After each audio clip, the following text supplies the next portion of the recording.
No one could have imagined that a simple family lunch would turn into a matter of global attention in the rural town of Korumburra, which has a population of no more than 5,000. Life was nothing to be excited about, a quiet town, far from the hustle and bustle of big cities, until July 29, 2023, the day that changed everything. On that day, a family sat at a table that was later described as the most dangerous table in Australia. Within a few days, 3 people died, and 1 miraculously survived. The story quickly spread beyond the small village to become global news, with its details being circulated by major newspapers and television channels. Some media outlets described it as a tragedy that has all the elements: a family, betrayal, 1 dining room, 4 victims, an unusual weapon, and a terrifying mystery. This is how a name that topped headlines around the world was born. Aaron Patterson, the mushroom killer. Years before the tragedy, Aaron Patterson lived a seemingly normal life with her husband, Simon. They had a modest house in a close-knit small community located about 120 kilometers southeast of Melbourne. Their life wasn't remarkable, but over time, disputes began to escalate. The marital relationship did not last long. In July 2022, they separated, but the divorce was not yet official. Aaron moved to a nearby town called Leongatha, but she remained in contact with her husband's family. She would visit his parents, Don and Gail, without hesitation and maintain a connection with his Aunt Heather and her husband, the priest Ian Wilkinson. As for the children, they naturally moved between both parties, as if the family ties were stronger than the disputes. But by the end of 2022, the picture began to change. Sharp financial disputes arose over money and property.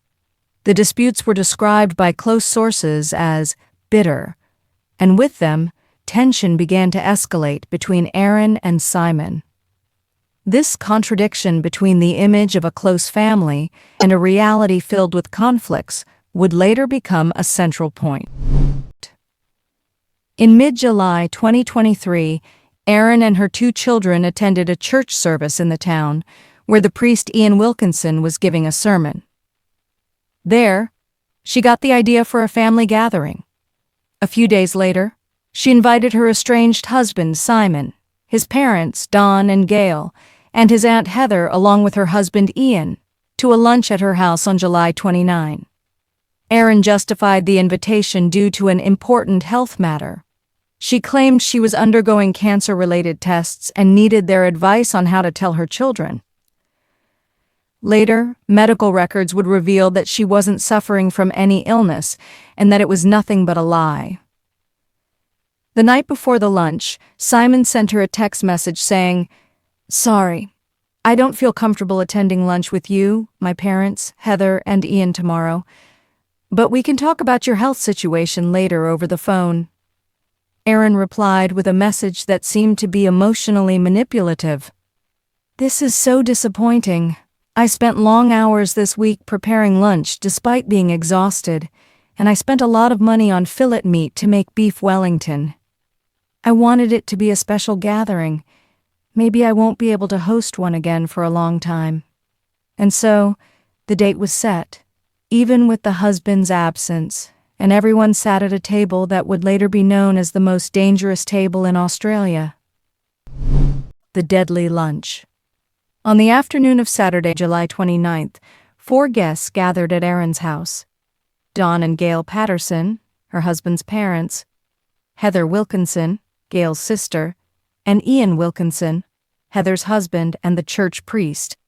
As for her 2 children, they were sent to the cinema, a step that investigators later considered noteworthy.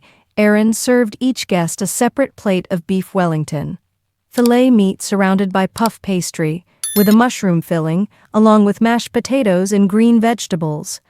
According to the sole survivor Ian's testimony, he noticed that her plate was slightly different. 4 dark gray plates for the guests, and her plate was a lighter color. During lunch, Aaron announced that she had cancer and asked them to pray with her. Everyone knelt down to pray. But the truth, as investigations proved, was that she was not sick. By the evening, the 4 guests began to suffer from nausea, vomiting, and severe pain. By midnight, their condition had all deteriorated. The next morning, they were taken to the hospital in critical condition in less than a week. Don Patterson died, followed by his wife Gail, and then Heather Wilkinson. Only the priest Ian survived. After a long struggle in the hospital, medical tests confirmed that the victims had eaten death cap mushrooms, one of the most dangerous fungi in the world. Its taste is ordinary and perhaps acceptable, but its poison directly attacks the liver and kidneys. In many cases, the deterioration doesn't appear until a full day later, at which point it's too late. The mortality rate reaches nearly 100% if there is no intervention with a liver transplant or advanced treatments. The priest Ian fell into a coma for days and received intensive treatment, including repeated blood dialysis and experimental drugs. Before his condition gradually began to improve, his survival was described as a medical miracle, while the rest of the victims could not hold on. 2 days after the lunch, Erin appeared at the hospital, claiming that she was also sick, but the doctors noticed that her condition was not as serious as the others, and when they advised her to stay under observation, she left against their instructions, then returned later after she was informed of the seriousness of the situation. Erin told authorities that she had bought fresh mushrooms from a Woolworths store, in addition to dried mushrooms from an Asian store in the suburbs of Melbourne. The news caused widespread panic and prompted authorities to inspect local markets for fear of contaminated supplies. But investigations proved that her story was not true. In a nearby landfill, a food dehydrator belonging to Erin was found. Tests proved that the device contained toxic residues of death cap mushrooms. When asked why she got rid of it, she said that her ex-husband Simon had accused her while he was in the hospital, saying, "Is this what you used to kill them?" So she became worried about the suspicions and got rid of the device. The evidence didn't stop there. Upon examining her electronic devices, investigators discovered that she had previously searched for locations where the toxic fungus was widespread in the area. Her phone data also showed that she had visited one of the places known to have these deadly fungi weeks before the lunch. In addition to that, investigations revealed that she had changed more than one phone chip in a short period and deleted digital data from her devices, which the police considered an attempt to hide traces of her plan. The case quickly turned into an unprecedented media storm in Australia. Daily police press conferences, extensive reports on the deadly fungus, and dozens of journalists arrived from outside the country to cover the trial.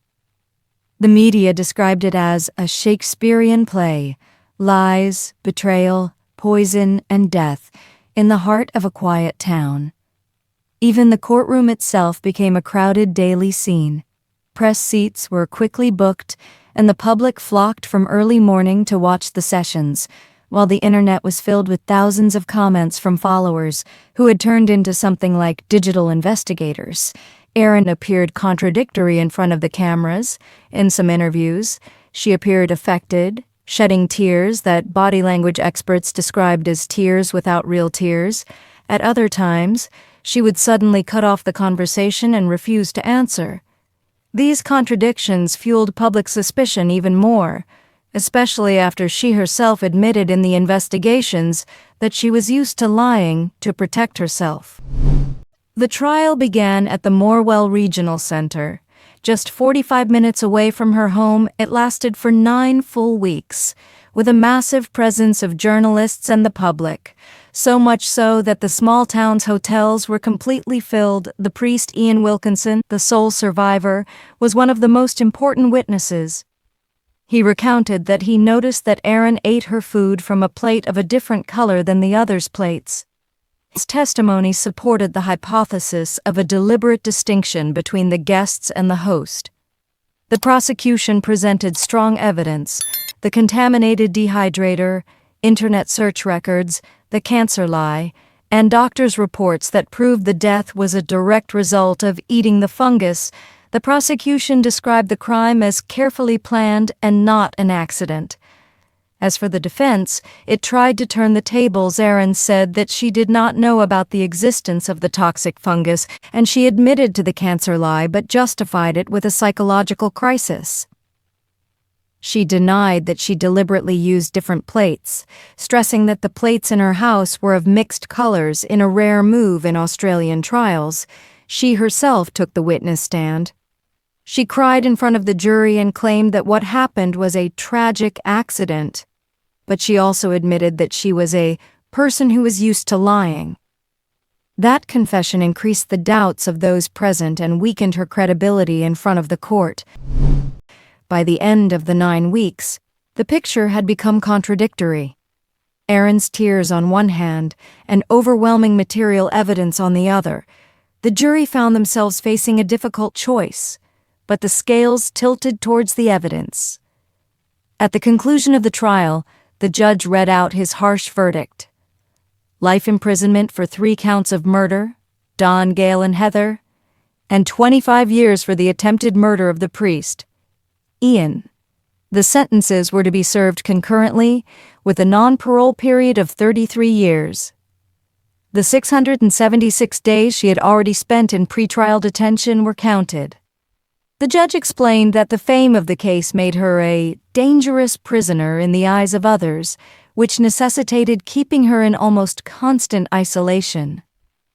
Erin stood silent, without tears, before she was led out of the courtroom, while silence fell for seconds before the whispers of journalists returned to fill the place.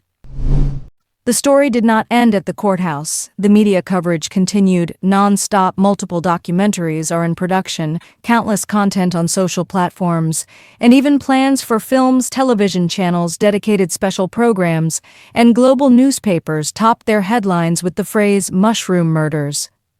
New books are being prepared, including a book by a prominent Australian writer. The case has turned into a complete industry. Even the judge himself, while delivering the verdict, referred to the unprecedented media coverage, considering that it made Erin a famous prisoner within the correctional system, which will affect her life for many years. Subsequent reports explained that she is held in semi-permanent isolation, with limited time to go out into a small yard, with strict restrictions to protect her from potential dangers from other inmates. Criminology experts explained the global interest with 3 main elements. The place, a quiet rural town that was not known for anything, suddenly became on the map of media and fame. The weapon, death cap mushrooms, a strange and deadly natural substance rarely used in murders. The personality, Erin herself, with her contradictory actions, made people wonder, was she a cold-blooded killer, or a victim of a larger story whose threads have not yet been revealed? Did her husband's knowledge of her personality make him feel something unsettling? This was one of the most famous crimes in Australian history. 3 lost their lives.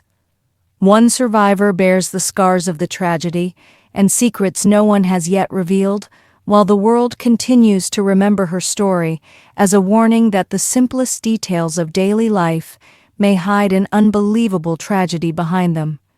Today, Erin Patterson is behind bars, facing a sentence that will keep her there until her 80s, but her story is not over. The most important question remains unanswered. Why did she do it? A question that will keep the name the Mushroom Killer present in the media and in people's imaginations for many years to come. This was the case of Erin Patterson, the Mushroom Killer. Every life carries a story. Some end in pain, some in silence. This was one of them, but many more remain. Stay with us until the next story.